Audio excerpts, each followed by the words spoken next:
제목이 생활과 복음인데, 많은 그리스도인들이 하나님의 말씀 따로, 생활 따로. 하나님은 믿는데 예수님도 믿고 그리스도인으로 살아가지만 하나님의 말씀 따로, 우리의 생활 따로 국밥으로 살고 있어요. 그런데 사실 정말 중요한 것은 그리스도인들이 말씀대로 살아야 된다는 것이죠. 그래서 어떻게 하면 우리가 말씀대로 살아갈 수 있는가, 그런 고민을 우리가 해보고 정말 말씀에 순종하는 삶을 살아야 될 것 같습니다. 오늘 말씀은 그리스도인들의 영적 전투에 대한 말씀입니다. 사도 바울은 2절에 오늘 본문 말씀을 펴놓으셨겠죠. 2절에 보면은 우리를 육신에 따라 걷는 자로 생각하는 자들이 있는데, 사도 바울이 그렇게 말씀하시는 거예요. 나와 함께 이렇게 복음을 선포하는 자들을 육신에 따라 걷는 자다, 이렇게 비방하는 자들이 있는데, 우리는 육신을 따라 걷는 그런 사람들이 아니다. 본문 3절에 비록 우리는 육신을 입고 살지만 육신적인 방법으로 싸우는 게 아니다라고 말씀하고 있습니다. 우리의 모든 싸움은 영적인 싸움이며 하나님의 전신갑주를 입고 싸우는 것이다 라고 말씀하고 있는 것입니다. 에베소서 6장 11절로 18절을 한번 찾아보시겠습니다. 에베소서 6장 11절로 18절. 제가 읽겠습니다. 11절로 18절. 너희가 마귀의 간계들을 능히 대적하며 서기 위해 하나님의 전신갑주를 입으라. 우리는 살과 피와 맞붙어 싸우지 아니하고 정사들과 권능들과 이 세상 어두움의 치리자들과 높은 처소들에 있는 영적 사악함과 맞붙어 싸우느니라. 그러므로 너희가 악한 날에 능히 버텨내고 모든 일을 행한 뒤에 서기 위해 하나님의 전신갑주를 취하라. 그런즉 서서 진리로 너희 허리를 동요 매고 의의 흉갑을 입으며 화평의 복음을 예비한 것으로 너희 발에 신을 신고 모든 것 위에 믿음의 방패를 취하여 그것으로 능히 저 사악한 자의 모든 불화살을 끄고 구원의 투구와 성령의 곧 하나님의 말씀을 취하라. 모든 기도와 간구로 항상 성령 안에서 기도하되 모든 성도들을 위해 모든 인내와 간구로 그 일에 깨어있고, 이렇게 말씀하고 있습니다. 우리 그리스도인들의 싸움은 육신적인 싸움이 아니라는 얘기죠. 영적인 싸움이다. 하늘의 처소들에 있는 모든 영적 사악함과 싸우는 것이다. 그렇게 말씀하고 있습니다. 영적인 싸움의 가장 중요한 무기는 오늘 제가 지금 읽었는데 18절 한번 보면은 이렇게 영적인 싸움을 싸우는 데 있어서 가장 큰 무기는 뭐냐? 모든 기도와 간구로 항상 성령 안에서 기도하는 것. 이것이 가장 큰 무기라는 것입니다.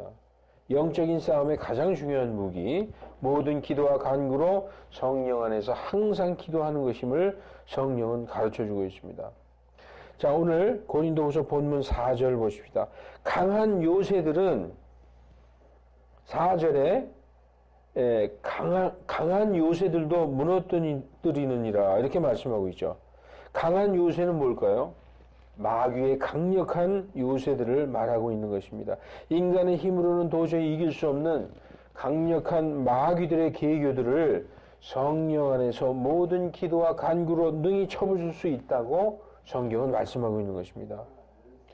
본문 5절에 인간의 상상하는 것, 우리는 상상하는 것과 또 하나님을 아는 것을 대적하여 스스로를 높이는 모든 높은 것을 무너뜨리고 모든 생각을 사로잡아 그리스도께 순종하게 하나니, 이렇게 말씀하고 있는데, 인간의 상상하는 것은 대부분 육신의 정욕에서 나오는 것으로서 정확한 하나님의 말씀에 따른 것이 아닙니다. 그 중에는 인간의 생각에서 나오는 철학과 같은 것들이 있어요. 인간의 상상, 인간의 생각에서 나오는 것은 육신적이라는 것이죠.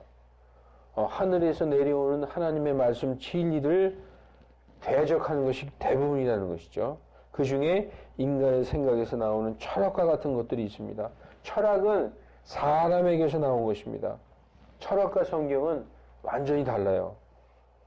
우리는 학교 다닐 때 철학적인 얘기 많이 하고 철학자 이름 많이 읊고 그러면 야, 저 사람 진짜 대단하다 그랬죠. 그런데 철학은 성경을 부정합니다. 철학은 시대에 따라 변천하는 사상이에요. 성경은 하나님의 말씀으로서 변하지 않는 절대 진리인 반면에 철학은 상대적인 진리입니다. 요즘 유행하고 있는 인문학, 유튜브 같은 데 보면 인문학 강좌 굉장히 유행하고 있어요. 저도 많이 듣긴 합니다만 그 인문학 철학이라는 것이 전부 사람에게서 나온 것입니다. 인간적으로 보면 아주 지적이고 교양이 있고 정말 배울 만한 것들이 많이 있어 보이는 내용들이 많지만 대부분의 내용이 성경을 부정하는 인본주의 사상으로 가득 차 있습니다. 그래서 5절에 하나님을 아는 것을 대적하여 스스로를 높인다. 이것은 인간의 교만함을 얘기하는 것이죠. 철학자들 하나님 절대 인정 안 합니다. 오히려 철학하는 사람들한테 성경 얘기하면 그 다음부터 완전히 왕따 당해요. 철학하는 사람들 많이 있는 데서 아주 지적인 그런 철학자의 얘기들 하는 데서 성경 얘기하면 그 다음부터 대화 안 하려고 그래요. 저는 그거를 경험해 봤습니다. 그래서 5절에 하나님을 아는 것이라는 말씀이 나오는데 이 아는 것은 뭐냐? 성경에서 아는 것은 한 몸이 되는 것을 아는 것이라고 얘기해요. 아담이 자기 아내 이브를 알매 이렇게 얘기하고 있어요. 창세기에서 안다. 한 몸이 되는 것을 얘기하는 것입니다. 그러므로 5절에 하나님을 아는 것을 대적하여 할 때 하나님을 아는 것은 하나님과 하나가 되는 것. 그것을 말하는 거죠. 우리는 어떻게 하나님과 하나가 되느냐? 예수 그리스도를 믿음으로 말미암아 예수님과 한 몸이 되는 것이 바로 예수님을 아는 것이며 예수님을 아는 것이 바로 하나님을 아는 것이다 라고 말씀하고 있어요. 베드로 후서 1장 2절로 3절 한번 보겠습니다. 베드로 후서 1장 2절로 3절 하나님과 예수 우리 주를 아는 것을 통해 은혜와 평강이 너희에게 더욱 많이 있을지어다. 우리를 부르사 영광과 덕에 이르게 하신 분을 아는 것을 통해 그분의 신성한 권능이 생명과 하나님의 성품에 속한 모든 것을 우리에게 주셨도다. 베드로후서 1장 2, 3절에 하나님을 아는 것 그리고 우리 주 예수 그리스도를 아는 것을 통해 은혜와 평강이 우리에게 임하기를 기도하시면서 이렇게 말씀하고 있어요. 하나님을 알게 되면 하나님의 말씀이 내 마음에 들어와 있고 하나님께 순종하게 되는 것입니다. 우리가 예수님을 안다, 예수님을 믿는다 그렇게 얘기하지만 예수님을 압니다. 하나님을 압니다. 그거는 하나님과 내가 한 몸입니다. 예수님과 내가 한 몸입니다. 그런 고백을 하는 것입니다. 예수님이 내 안에, 내가 예수님 안에, 저가 내 안에, 내가 저 안에. 그래서 예수님과 우리가 한 몸이 되는 것. 그것을 바로 예수님을 아는 것, 하나님을 아는 것이다 라고 성경은 말씀하고 있어요. 하나님을 알지 못하는 사람들은 그럼 어떻게 될까요? 예. 하나님을 알지 못하는 사람들은 자기를 높이게 돼요. 그러니까 오늘 본문 말씀에 하나님을 아는 것을 대적하여 스스로를 높이는 그런 사람들은 하나님을 알지 못하기 때문에 그렇게 되는 것입니다. 하나님의 말씀을 무시하고 하나님을 알지 못하는 사람들은 하나님의 말씀을 무시하고 순종하기는커녕 자기 생각을 높이게 돼 있어요. 하나님을 알지 못하는 사람의 특징은 뭐냐? 교만하게 돼 있다는 것이죠. 지금 그래서 고린도후서 오늘 10장 5절에 하나님을 아는 것을 대적하여 스스로를 높이는 것은 교만한 것을 하고 있는 것입니다. 그래서 이렇게 그 하나님을 알지 못하여 순종하기는커녕 자기의 생각을 높이고 교만하게 된 자들은 하나님의 말씀을 조롱하고 고의로 일부러 알려하지 않는다라고 성경은 말씀하고 있습니다. 베드로 후서 3장 5절을 한번 보시겠습니다. 베드로 후서 3장 5절을 보면은 그들은 이 사실, 즉 하나님의 말씀으로 말미암아 하늘들이 옛적부터 있고 또 땅이 물에서 나와 물 가운데 서 있는 것을 일부러 고의로 알려하지 아니하느니라. 이렇게 말씀하고 있습니다. 우리가 아무리 하나님께서 천지를 창조하셨다 해도 그들은 고의로 알고 싶지 않아 한다는 것이죠. 들으려고 하지도 않는다는 것입니다. 그러므로 성경은 모든 상상과 모든 생각을 사로잡아서 그리스도께 복종시키라고 오늘 본문 10장 5절이 말씀하고 있습니다. 하나님을 아는 것을 대적하여 스스로를 높이는 모든 높은 것을 무너뜨리고 모든 생각을 사로잡아 그리스도께 복종하라. 이렇게 말씀하고 있는 것입니다. 왜냐하면 사람에게서 나온 것, 아무리 고상하게 보여도 사람에게서 나온 것은 거짓말이라고 성경에서 말씀하고 있어요. 로마서 3장 4절 한번 보시겠습니다. 로마서 3장 4절에 보면 결코 그럴 수 없느니라.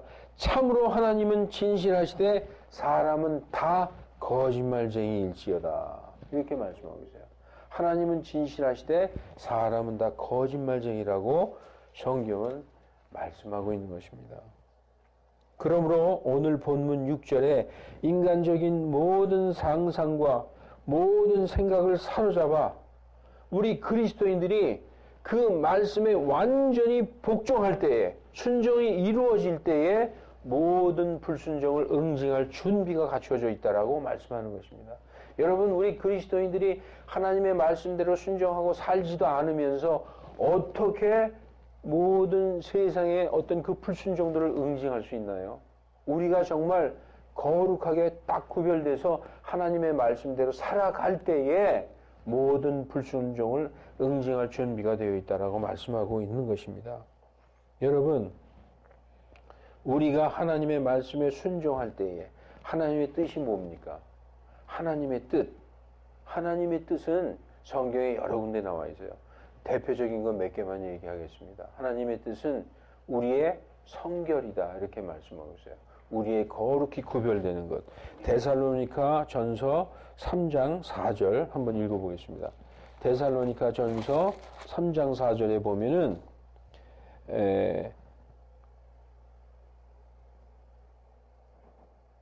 4장 3절이요? 4장 3절 죄송합니다. 하나님의 뜻은 이것이니 곧 너희가 거룩히 구별되는 것이라. 거룩히 구별되는 것. 그러니까 성결한 삶을 사는 것. 그리고 요한복음 6장 40절 한번 보시겠습니다. 요한복음 6장 40절. 요한복음 6장 40절에 하나님의 뜻이 무엇이냐?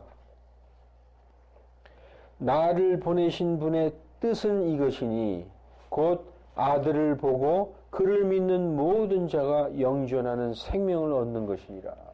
이게 하나님의 뜻입니다. 또 디모데전서 2장 4절에 보면 이런 말씀이 있어요. 하나님은 모든 사람이 구원을 받고 2장 4절에 그분은 모든 사람이 구원을 받고 진리를 아는 데 이르기를 원하시느니라. 이게 하나님의 뜻이다라고 말씀하고 있습니다. 우리가 하나님의 그 말씀대로 하나님의 뜻대로 성결하게 그렇게 살아나가야 된다는 것이죠. 그래서 성도들은 하나님의 말씀에 철저한 순종의 생활을 하고 있을 때 말씀 따로 생활 따로가 아니라 그 생활에서 하나님의 말씀에 순종하는 생활을 하고 있을 때 모든 악한 것들을 이길 수 있는 힘을 갖게 되는 것이며 악한 것들을 응징할 영적인 능력을 갖추게 된다는 말씀이 오늘 본문의 말씀인 것입니다. 그러므로 그리스도인들은 내 생각과 내 경험과 내 지식보다 사람들은 그래요. 나의 지금까지의 지식과 나의 어떤 인생 경험과 나의 인생 철학과 나의 주관대로 살면 되지 뭐 하나님의 말씀을 따라서 사느냐 이렇게 생각하는 사람이 많이 있어요. 그러나 이 그리스도인들은 내 생각, 내 경험, 내 지식, 내 주관 내려놓고 모든 상상을 무너뜨리고 모든 생각을 사로잡아서 그리스도의 복음에 순종시켜야 된다고 성경은 말씀하고 있습니다. 사무엘상 15장 22절에도 우리가 잘 아는 말씀이 있죠. 순종이 제사보다 낫다. 그리고 하나님의 말씀을 청종하는 것이 순양의 기름보다 낫다고 말씀하고 있는 것입니다. 여러분, 한 사람의 인생에 있어서 가치관이란 매우 중요합니다. 가치관. 어떤 생각을 가지고 어떤 방향으로 걸어가며 살아나가는가. 삶에 있어서 가장 중요한 것이 무엇인가. 나는 무엇을 위해서 사는가. 그리고 어떻게 살 것인가 하는 자신의 이 인생의 목표가 정립되지 않은 채 살아가는 사람들이 많습니다. 뭐 그리스도인들 중에서도 그렇고 세상 사람들 중에서도 그렇죠. 사람들은 가정을 갖게 되면 아이를 낳게 되고 양육하게 되면서 정말 현실 생활에 부딪히게 되고 자기가 좋아하고 어려서부터 하고 싶은 일을 다 내려놓고 이 생활에 얽매이면서 살게 되기 시작하죠. 예를 들어서 결혼하기 전에는 나의 꿈도 있었고 내가 해보고 싶은 거 많이 있었어요. 결혼해서 자녀들을 낳고 정말 생활에 딱 어떤 현실 생활에 부딪히면서 자기의 것을 내려놓는 사람들이 많이 있어요. 예를 들어서 나는 정말 음악을 하고 싶은데 뭐 어떻게 하다 보니까 지금 뭐 전기공사 일을 하고 있다든지 나는 원래 글을 쓰는 거 좋아하고 내가 글 쓰는 게 나의 목표였는데 뭐 어떤 광고 일을 하고 있다든지 뭐 이렇게 전혀 내가 하고 싶은 것과는 상관없는 그런 일을 할 때가 많이 있어요. 그래서 지금 하는 일이 수입이 쏠쏠하고 좋을지라도 마음 한구석에 만족스럽지 못한 채 살아가는 경우도 많이 있습니다. 그런데 지금은 내가 별로 만족스럽지 못하더라도 정말 내가 하고 있는 일을 하고 있다. 내가 이 일이 지금은 어렵지만 내가 정말 하고 싶은 일을 내가 하고 있다. 그러면 그 얼마나 행복하겠어요. 만족한 일이라고 생각합니다. 저는 젊었을 때 이제 교회도 열심히 다니긴 했지만 예수님을 잘 모를 때 그리스도인이지만 좀 방탕한 탕자 같은 그리스도인의 생활을 많이 했습니다. 그래서 교회는 잘 나가고 그랬지만 왜 내가 하나님을 믿어야 되며 어떠한 뚜렷한 목표가 보이질 않았어요.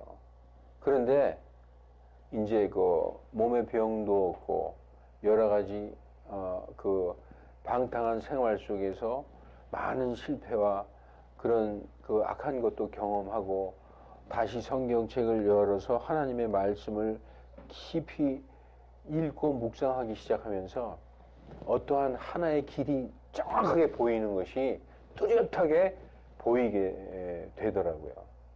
그래서 어떤 인생을 살면서 어떤 목표가 없이 살아왔는데 내가 바로 이것이구나 하는 것을 성경에서 저는 찾았어요. 세상 사람들은 자기의 삶에서 찾을 수도 있겠죠. 믿지 않는 사람들도 난 이걸 해야 되겠다.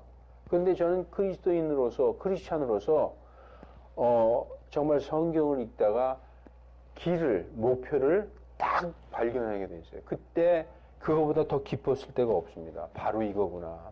내가 가야 될 길이 이거구나 하는 것이 뚜렷하게 보이기 시작했습니다.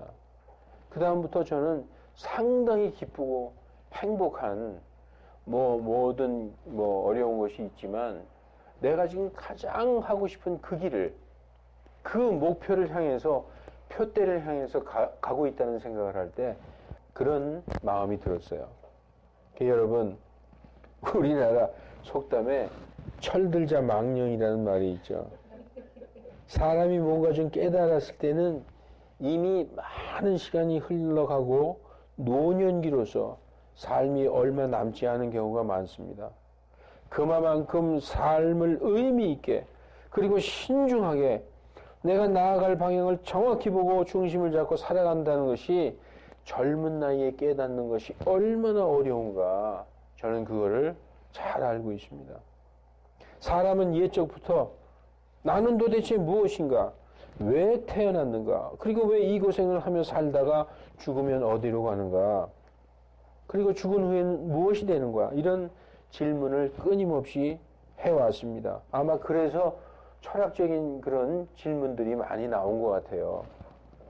예, 사람은 어렸을 때 부모님 슬하에서 자라고 사랑받고 자라잖아요. 아무 어려움 없이 공부하고 우리 서연이도 엄마 아빠의 그 사랑받고 공부하면서 아무 부족함 없이 자라죠. 그러나 가끔 그러한 철학적인 질문을 갖고 자기 자신한테 질문할 때가 있습니다. 결국 세상 모든 사람들이 추구하는 그런 가치관을 따라서 자기도 모르게 가게 되는 것입니다. 나는 왜 태어났지? 왜 이 고생을 하지? 왜 이렇게 공부해야 되지? 그렇지만 나중엔 다 같은 길을 자기들도 모르는 사이에 걸어가고 있다는 말이죠. 여러분, 요즘 세상의 가치관이 뭡니까?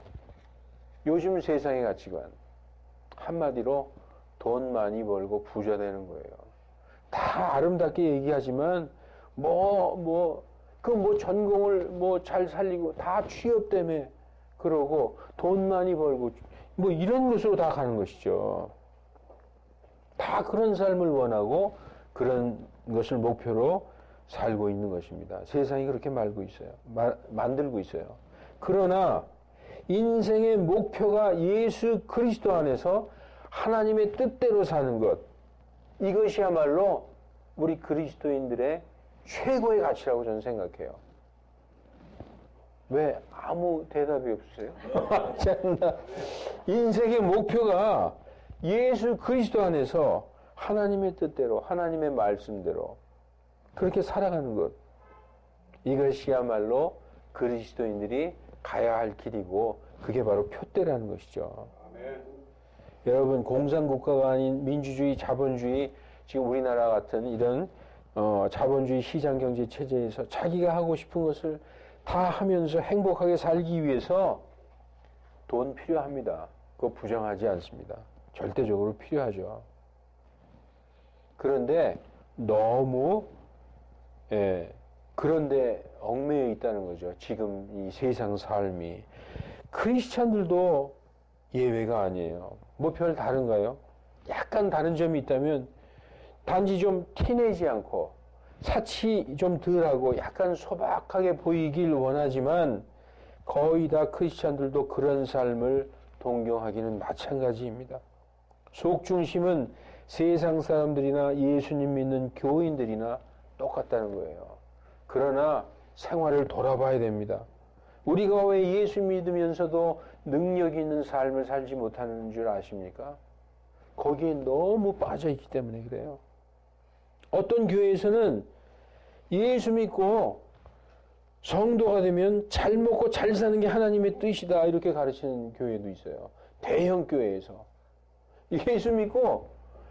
예수님 믿고 가난하게 되는 건 잘못된 거다 그렇게 가르치는 교회도 있어요. 이게 한국 교회의 현실이에요. 예수님 믿으면 반드시 고난이 오게 돼 있어요. 왜냐? 하나님은 자기의 성도들을 단련하십니다. 단련해요. 그렇다고 너무 겁내지 마세요. 하나님은 단련하시기 위해서 고난을 주지만 감당할 수 없는 고난을 주지 않는다라고 성경에서 약속하고 있어요. 여러분, 자녀를 키우면서 때로는 회초리를 댈 때도 있잖아요. 하나님은 그렇다는 거예요. 우리를 징계하실 때도 있고 우리를 단련하실 때도 있다. 그렇게 말씀하고 있습니다. 그래서 여러분, 전도할 때 예수 믿고 복 받으세요 라고 얘기하죠. 맞는 말씀입니다. 예수님 믿고 구원받으면 영적인 복을 받은 것입니다. 그러나 예수 믿고 복 받고 부자 되세요. 그러면 그때부터 잘못된 거예요. 예. 아주 복음과 세상 말을 섞어서 그럴듯하게 많이 사용하죠. 예수님 믿고 복 받으세요. 맞는 얘기죠. 예수 믿고 복 받고 부자 되십시오. 그러면은 육신적으로 이제 영적인 복에서 육신적으로 흘러가게 되는 것입니다. 그건 복음이 아닙니다. 여러분, 이런 세상의 가치관이 어제 오늘 갑자기 교회로 들어온 게 아니에요. 옛날부터 그래왔어요. 옛날에도 예수님 당시에도 세상의 가치관이 복음 안으로 들어왔습니다. 성경에 보면 이런 말씀이 나와요. 잔뜩 쌓아놓고 만족해하는 사람에게 예수님께서 책망하는 장면이 나오죠. 현대인들도 그리스도인들도 사실 쌓아놓길 원해요. 많이 쌓아놓길. 누가복음 12장 15절로 21절 말씀을 한번 보겠습니다. 누가복음 12장 12절로 누가복음 12장 15절로 21절. 여러분 잘 아시는 말씀일 거예요. 15절 예수님께서 그들에게 이르시되 탐욕을 주의하고 조심하라. 사람의 생명이 그의 풍부한 소유에 있지 아니하니라 하시니라. 또 그분께서 그들에게 비유로 말씀하여 이르시되 어떤 부자의 땅이 풍성하게 열매를 내매 그가 속으로 생각하여 이르되 내 열매를 쌓아둘 곳이 내게 없으니 어찌할까 하고 또 이르되 내가 이렇게 하리라. 내 곳간을 헐고 더 크게 지어 거기에 내 모든 열매와 물건을 쌓아두고 또 내 혼에게 말하기를 혼아 내가 여러 해 동안 쓸 많은 물건을 쌓아두었으니 편안히 쉬고 먹고 마시고 즐거워하라 하리라 하였느니라. 그러나 하나님께서 그에게 이르시되 너 어리석은 자여 이 밤에 내게서 내 혼을 요구하리니 그러면 내가 예비한 그것들이 누구의 것이 되겠느냐 하셨으니 자기를 위하여 보물을 쌓아두고 하나님께 대하여 부요하지 못하는 자는 이와 같으니라 하시니라 라고 말씀하고 있습니다. 많이 쌓아놓고 싶죠. 이 세상에 많이 쌓아놓고 통장에 잔고도 많이 정말 쌓아놓고 싶죠. 그런데 내 창고에 가득 쌓아두고 하나님께 대하여 부여하지 못한 자, 그것을 하나님께서는 이 밤에 내 혼을 취하여 가면 내 모든 소유가 누구 것이 되겠느냐.